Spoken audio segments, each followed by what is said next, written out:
고통 중에 필요한 자세 두 번째. 시편 31편 15절에서 24절 말씀. 고통 중에 필요한 자세. 사람에게는 누구에게나 예외 없이 수시로 고통스러운 순간이 다가온다. 결국 중요한 것은 고통 중에 어떤 자세를 가지고 그 고통을 극복하느냐 하는 것이다. 고통 중에 어떤 자세가 필요한가? 1. 응답을 확신하라. 다윗은 극심한 고통의 순간들을 보냈다. 그때마다 기도를 통해 그 순간들을 이겨냈다. 고통 중의 기도는 최선의 선택이다. 또한 최초의 선택과 최후의 선택도 되어야 한다. 기도를 시작하면 반전의 역사도 시작된다. 성도의 가장 강력한 무기는 기도다. 기도하면 최종적으로는 실패하지 않고 성공한다. 다른 성공은 못해도 하나님을 만나는 제일 중요한 성공은 할 수 있다. 하나님을 만나는 것은 사실상 모든 문제 해결의 뿌리다.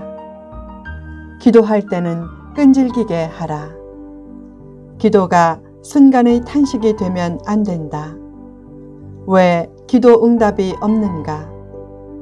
기도가 지속적인 불길이 아닌 순간적인 불트로 끝날 때가 많기 때문이다. 기도할 때 열정은 덜해도 꾸준히 기도하는 것이 더 응답을 이끌어내는 능력 있는 기도다. 기도를 시작했으면 응답될 때까지 기도하겠다는 자세를 가지고 마라톤을 하는 심정으로 기도하면 결국 응답의 역사가 나타날 것이다. 한번 기도해보자 라는 마음으로 기도하지 말라. 하나님이 도와주시지 않으면 길이 없다는 간절한 마음을 가지고 기도하고, 더 나아가 순간적인 간절함은 없어도 생활 속에서 기도를 체질화시켜 꾸준히 기도하라. 절실한 기도도 중요하지만 꾸준한 기도는 더욱 중요하다. 간절하게 꾸준히 기도하면 산과 같은 문제도 평지로 변한다. 말한 대로 되고 생각한 대로 되지만 기도한 대로는 더욱 된다. 신앙생활에서 제일 중요한 것은 말씀과 기도다. 말씀은 영혼의 양식이고 기도는 영혼의 대화다. 밥을 먹어야 살 수 있듯이 대화도 해야 살 수 있다. 요새 가장 큰 문제는 대화 부족이다. 대화할 때도 겸손하게 마음을 연 대화를 하지 않으면 대화해서 오해가 더 깊어질 때도 많다. 대화 중에 대화가 막히는 경우를 수시로 겪는다. 그래서 하나님과의 대화인 기도가 더욱 필요하다. 기도를 통해 하나님과 대화하라. 하나님께 달라고만 하지 말고 하나님의 음성도 들으려고 하라. 기도가 끝날 즈음에는 응답의 확신을 가지고 평안 중에 다음과 같이 기도를 마무리하라. 하나님의 뜻대로 하소서. 하나님의 뜻이 이루어지길 원합니다. 일이 어떻게 되어도 믿음과 감사를 잃지 않게 하소서. 다윗의 기도를 보면 그는 기도할 때 간절히 고통을 토로하면서도 이미 응답의 확신을 가진 것을 알 수 있다. 그처럼 기도 응답을 확신하라. 2. 감사하고 찬송하라.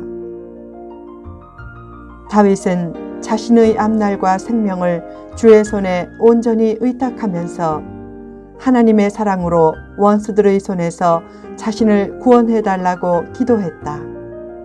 또한 자기 기도를 들어주셔서 자신을 부끄럽게 하지 말고 악인들을 부끄럽게 해서 수월에서 잠잠하게 해달라고 기도했다.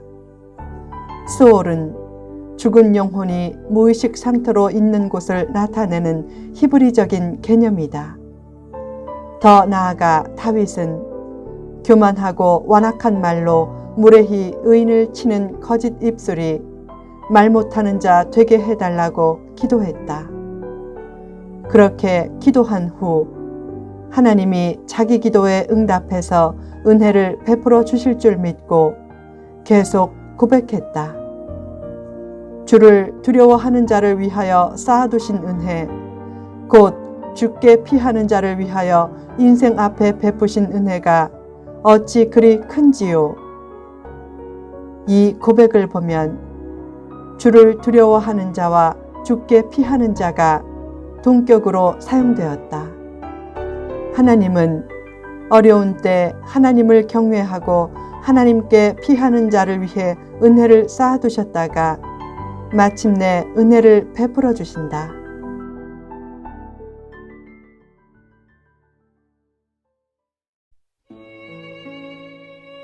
또한 다윗은 주께 피하는 자를 원수의 계략에서 벗어나게 하시고 그들의 언어 폭력과 거짓말에 희생되지 않게 보호해 주신다고 고백했다. 그처럼 대적들의 손길과 비방에서 굳게 지켜주신 여호와 하나님을 찬송하라고 선포했다. 또한 심한 고난으로 놀람과 두려움 속에서 죽을 지경에 처했지만 그때 하나님께 부르짖어 기도하자 하나님께서 그 간구를 들으신 것에 대해서도 하나님을 찬송했다. 최고의 기도는 기도한 후에 응답을 확신하고 감사와 찬송으로 끝내는 기도다.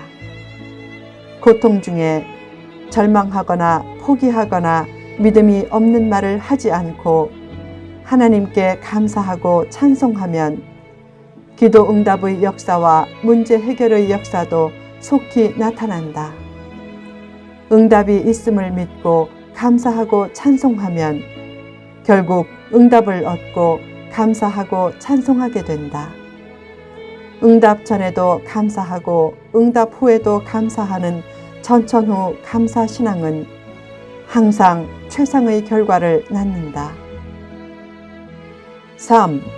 강하고 담대하라. 다윗은 하나님을 바라보면서 강하고 담대하라고 권고하며 시를 끝냈다.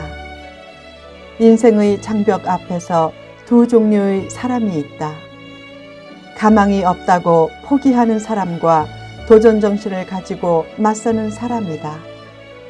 하나님은 후자 성도를 기뻐하신다. 성도라는 인생의 배는 침몰하지 않도록 설계되어 있다. 그것을 확신하면 풍랑은 오히려 유쾌한 스릴이 된다.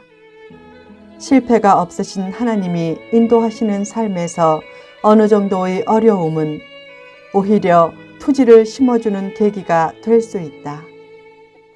적자 인생을 허락하시지 않는 하나님의 뜻이라면 아멘을 주저하지 말라. 건강을 잃으면 그것 때문에 믿음을 얻고 고난이 주어지면 그것 때문에 진리의 영역에 한 발 더 가까워진다. 고통으로 인해 마음이 물처럼 녹아질 때 믿음으로 일어서서 고통과 맞서라. 열을 열로써 다스린다는 이열치열이란 말이 있다.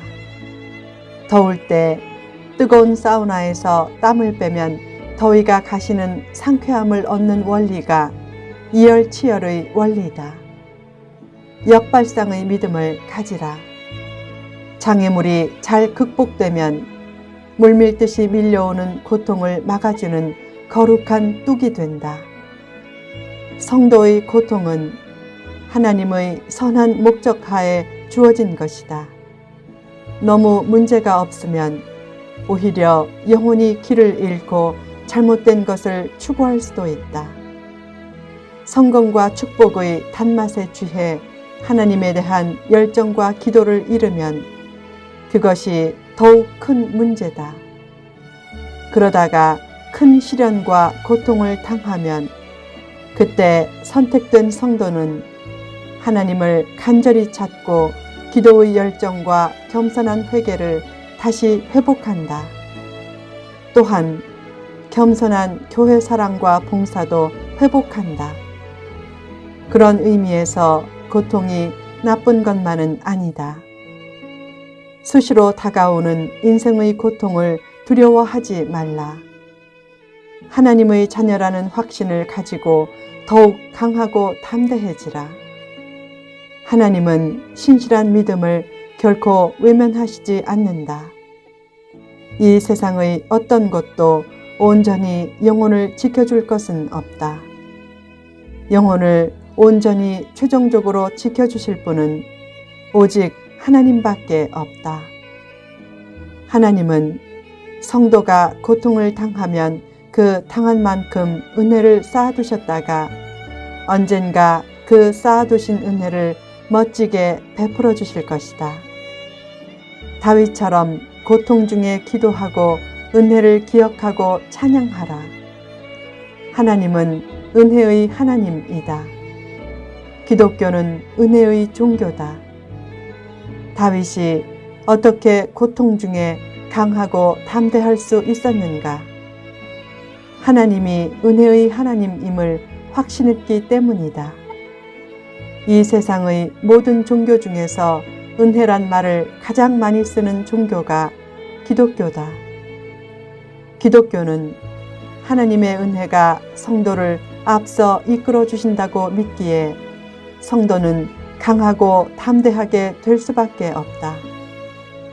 세상에서 제일 복된 단어는 은혜란 단어다. 하나님은 그 단어의 제일 주체시고 성도는 그 단어의 제일 객체다. 아무리 고통이 심해도 하나님의 은혜가 그 고통 아래에서 면면히 흐르고 있고 보이지 않는 곳에서 차곡차곡 쌓여가고 있음을 믿으라. 하나님의 은혜를 받으면 강하고 담대한 믿음으로 고통의 순간을 비교적 쉽게 극복할 수 있게 되고 더 나아가 충성과 헌신과 봉사가 깊어지면서 생활이 바뀌고 운명이 바뀐다.